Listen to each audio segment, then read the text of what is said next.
Hello বন্ধুরা, বড়দের প্রণাম, ছোটোদের ভালোবাসা নিয়ে আজকে আবার একটা নতুন ব্লগ নিয়ে তোমাদের সামনে চলে আসলাম। তো আজকে করবো পটলের দোরমা।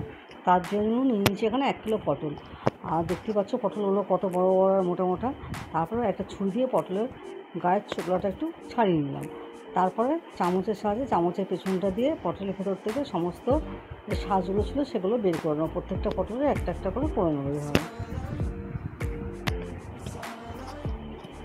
এই দেখতে পাচ্ছ কত সুন্দর, ভেতরটাও পরিষ্কার হয়ে গেছে, ওপরের গাটাও পরিষ্কার হচ্ছে, আবার ভেতরটা কোথাও ভাঙেনি কিচ্ছু নেই। হ্যাঁ, তো একা একটা সমস্ত পটল থেকে এরকম করে বের করে নিয়েছি শাঁসটা। আর এদিকে পটলগুলো ভালো ধুয়ে নিয়ে একটু নুন মেখে নিয়ে এদিকে কড়াইয়ে বসে দিয়েছি তেল।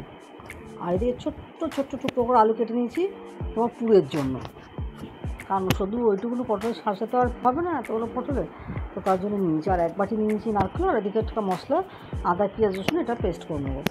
আর এই তেলটা গরম হয়ে গেছে, পটলগুলো সব একে একে ভালো করে ভেজে নেবো। পটলগুলো কিন্তু ছাকা তেলেই ভাজতে হবে, আর গ্যাসের আঁচটা বাড়িয়ে ভাজতে হবে।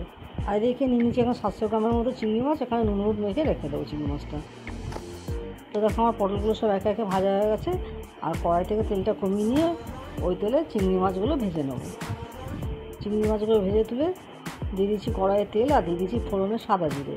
তারপর ওই টুকরো করে কেটে রাখা আলুগুলো দিয়ে 3-4 মিনিট ভালো করে ভেজে নিয়ে দিয়ে দিলাম পটলের শাঁসগুলো। ওগুলো দিয়েও আবার কিছুক্ষণ নেড়ে নেবো। তারপরে দিয়ে দেবো নুন আর হলুদ। তারপরে আগে থেকে বেটে রেখেছিলাম যে মশলাটা, সেই মশলাটা কিছুটা এখানে দেবো আর কিছুটা গ্রেভির জন্য রেখে দেবো। তো ওটা দিয়ে কিছুক্ষণ কষানোর পর এবার দিয়ে দেবো গুঁড়ো মশলাগুলো একে একে, লঙ্কার গুঁড়ো, ধনের গুঁড়ো, জিরে গুঁড়ো সব দিয়ে আবারও বেশ কিছুক্ষণ করে কষানো হয়ে আসছে, যখন তেলটা ছেড়ে আসবে তখন দিয়ে দেবো আবার টমেটো দিয়ে আবারও ভালো করে কষিয়ে নেবো। তারপর দিয়ে দেবো নারকেল পাতা, আর দিয়ে দেবো আগে থেকে ভেজে রাখা চিংড়িটা দিয়ে ভালো করে কষিয়ে নিয়ে ওপর দিয়ে গরম মশলা দিয়ে একটু মিষ্টি দিয়ে নামিয়ে নেবো। পুরটা এবার ঠান্ডা হতে দেবো। পটলটাও ঠান্ডা করে নিয়েছি। তারপরে একে একে পটলের ভেতরে সমস্ত পুরগুলো ভরে নেবো, পুরো চেপে চেপে ভরে দেবো কিন্তু পুরগুলো। এই যেমন সমস্ত পটলের ভেতরে পুর ভরা গেছে। এদিকে গ্রেভির জন্য চলে আসলাম, নিয়ে নিয়েছি কড়াইয়ে তেল, দিয়ে দিলাম তেলের মধ্যে সাদা দিয়ে আর তেজপাতা। তারপর দেবো নুন আর হলুদ দিয়ে 3-4 মিনিট ভালো করে ফ্রাই করবো আলুটা। তারপর আগে থেকে বেটে রাখা যে মশলাটা ছিল কিছুটা রেখে দিয়েছিলাম গ্রেভির জন্য, সেটা দিয়ে দেবো।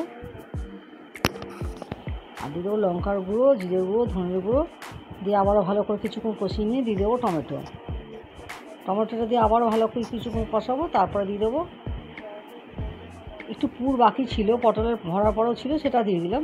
তারপর আবার কষিয়ে নিয়ে দিয়ে দেবো পরিমাণ মতো জল। তো 1 কিলো পটলের জন্য এতটুকু ঝোলের দরকারই ছিল।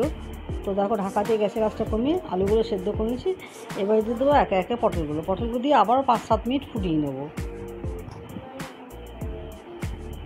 তো হয়ে গেছে আমার পটলের দোরমা। ওপর দিয়ে গরম মশলা দিয়ে নেড়েছে নামিয়ে নেবো। তো সবাই ভালো থাকবেন, সুস্থ থাকবেন। আজকের মতো ভিডিওটা এখানেই শেষ করছি। আমার ভিডিওটা যদি ভালো লেগে থাকে আপনাদের একটা লাইক ও সাবস্ক্রাইব করে দেবেন।